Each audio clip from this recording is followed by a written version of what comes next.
Before I started the artist way, I thought that being an artist was being selfish. But after doing the artist way, I realized that actually making art is the most natural thing you can do. And it is the most useful thing you can do right now, knowing that human output is getting rarer and rarer with AI. So if you can bring something human to the table with your art, please do it. It is useful. Yes, you're not providing food, you're not providing housing, but you're providing hope, you're providing beauty, you're providing entertainment, creativity, like anything. Art is valuable. It's not being selfish. Expressing yourself is not being selfish. It's literally being human. So, what is the artist way? The Artist Way is a 12-week creative recovery program. Basically, every week you read a chapter and you have a list of tasks that you need to do. It's written by Julia Cameron, and I got to know about it because I saw on YouTube, I think, that Dochi did it, and she actually also recorded videos about it, and it helped her with her creative process, with her breakthrough, because as you know, Dochi is, on everyone's lips. So I was like, I don't even know if everyone's lips is an English expression, it's probably French. Like basically everyone talks about her, she's the one, right now. And so I was very intrigued and I didn't really think too much about it. I didn't think like, oh, is it for me? What is it? I just thought this sounds like something I need, intuitively. I was like, I need to do this. So I got the book and I did it in a very studious way. Like I was taking notes, I was highlighting my favorite quotes, and at the beginning I spent very little time on actually doing the tasks, which I will talk about later, but definitely I think I would have done that differently. I honestly loved doing the artist way and doing it in a way that really was spanning out over 12 weeks and not like reading the whole book and rushing through it. I really enjoyed taking my time and really every time looking back on the week, what didn't work and what worked and how I made progress, because this is, I think, really how you actually make progress, because you take the time to do stuff, you take the time to reflect, and you take the time to take action and not just read the chapter and move on to the next one. And I think for me, there were 3 milestones in this process. The first one was in week 2. Basically in week 2, so only after 2 weeks, I realized I was creative. And it might sound very plain, very basic, but for someone like me that always considered themselves not a creative, like someone that was good at other things, like at sports or like school, but not, being the creative one, that was probably the biggest mindset shift, because then you look at what you do completely differently. You don't limit yourself to certain areas. You basically broaden your perspectives on what you can do, what you have the skills to do.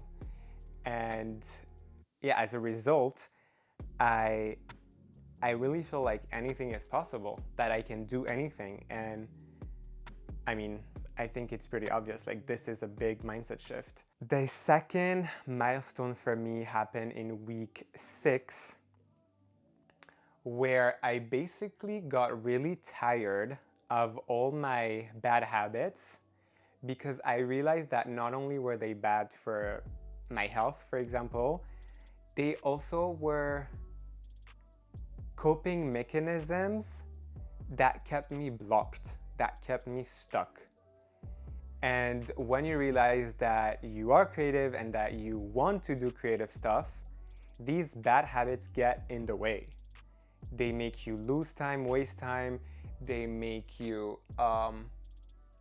less productive, but not in the capitalistic sense of productivity, like in the way that you don't have that energy to do these creative things, when you have time after your day of work or on the weekend, because it like makes you tired or it wastes your time. Like, let me give you an example. Like, if uh you spend time with people that have negative beliefs or that have a negative mindset, and it kind of makes you doubt your own abilities, that's a bad habit that keeps you stuck.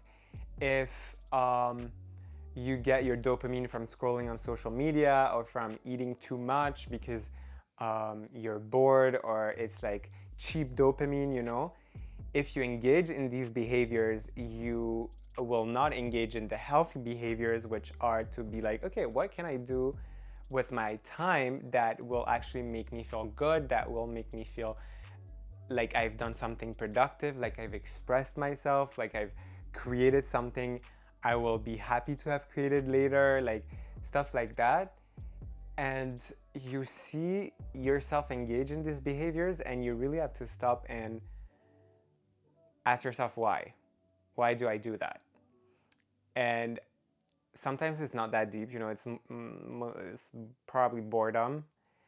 But sometimes it's deeper than that. It's like fear or shame or guilt. And every time you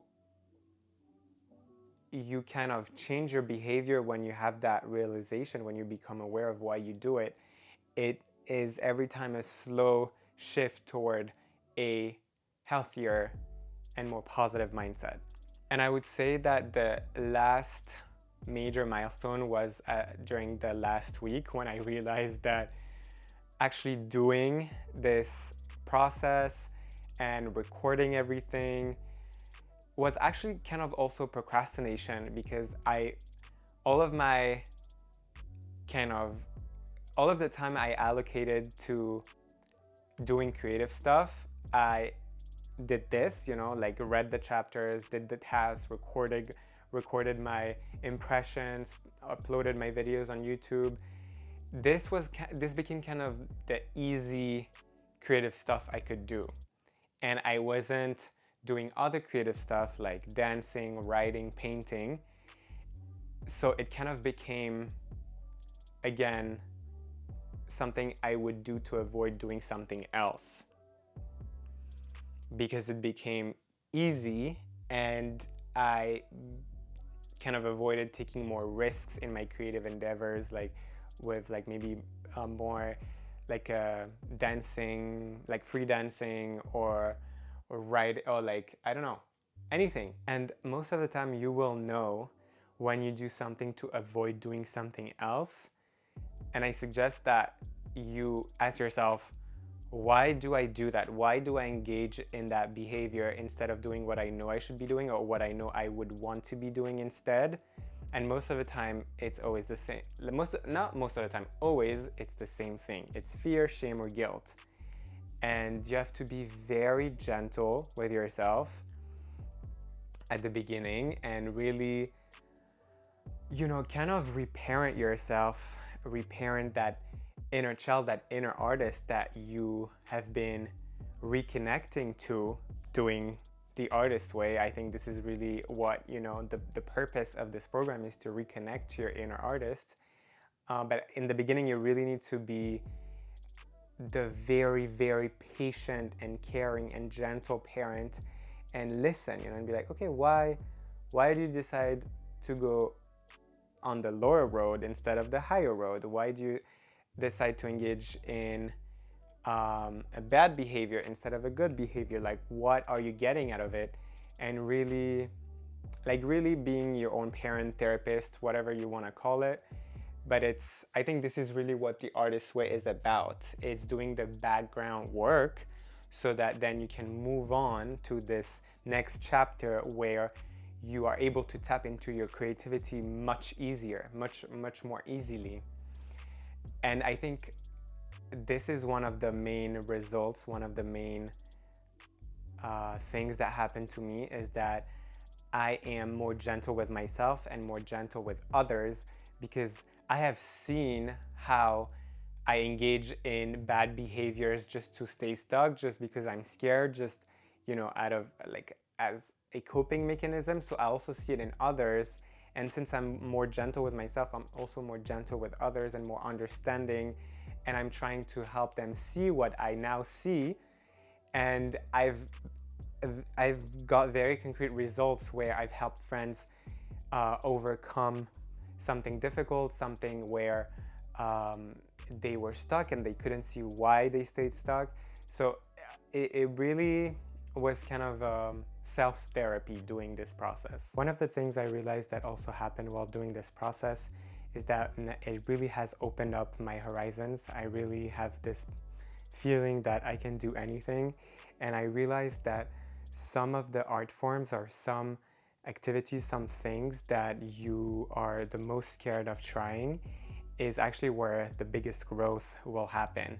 If, for example, in my case, I've always thought that painting was kind of out of reach because I wasn't good with drawing when I was at school.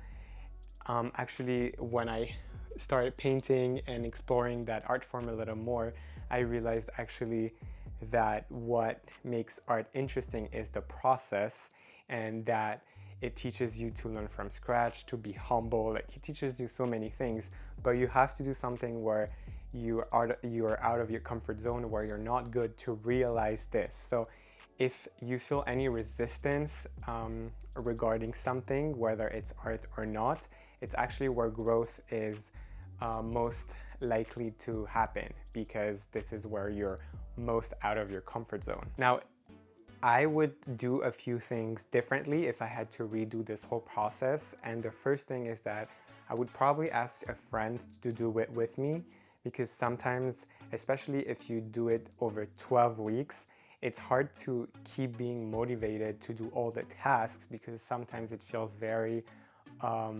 like you feel dumb doing them, or you feel like you're not doing them right, or you would like someone else to have the perspective of someone else. So I would definitely bring a friend with me and do the process together. So definitely, if you are thinking about doing it, even if it's not a friend, like someone on the internet that's also doing it, and connect with them. I would have loved, like, some people along the way have connected with me over it in the comments, so thank you for that. But I would definitely try to find someone that is also willing to go through this creative process. Although it's a very personal process, so it's not bad to do it on your own. It's just, you really need to push yourself to really do everything. And actually, one of the things I would also have done differently is that I wouldn't have waited every time kind of the end of the week to do the tasks, because some of them require a lot of getting out of your comfort zone, or getting some items you don't have.